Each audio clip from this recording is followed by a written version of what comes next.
देश में अगले साल लोकसभा चुनाव होने हैं और इससे पहले सभी राजनीतिक पार्टियों को पांचों राज्यों में हुए विधानसभा चुनाव के नतीजों का बेसब्री से इंतजार है।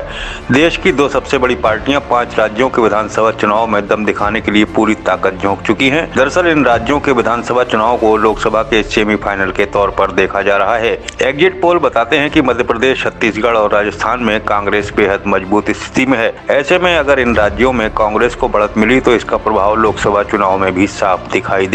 उधर भाजपा ने भी पांचों राज्यों के चुनाव में पूरी सियासी ताकत झोंक दी थी। प्रधानमंत्री से लेकर गृह मंत्री और यूपी समेत अन्य भाजपा शासित प्रदेशों के मुख्यमंत्री पांचों राज्यों के विधानसभा चुनाव में प्रचार कर चुके हैं।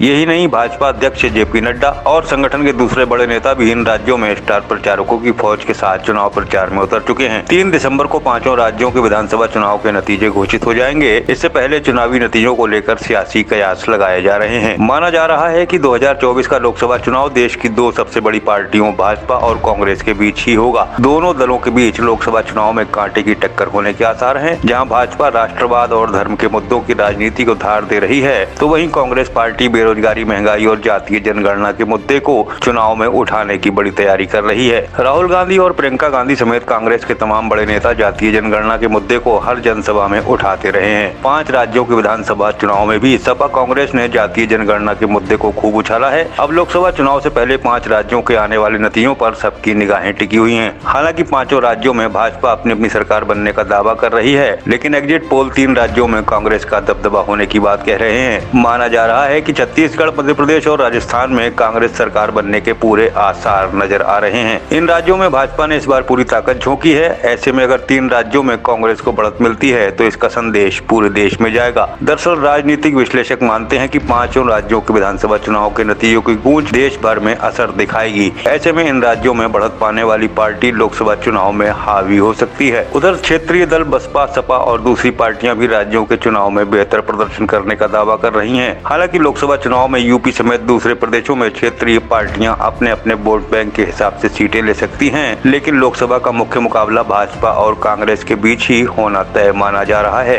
अब देखना यह होगा कि 5 राज्यों के विधानसभा चुनाव में कांग्रेस या भाजपा में से किसका पलड़ा भारी रहता है। फिलहाल राज्यों के चुनाव नतीजों का सभी पार्टियों को बेसब्री से इंतजार है।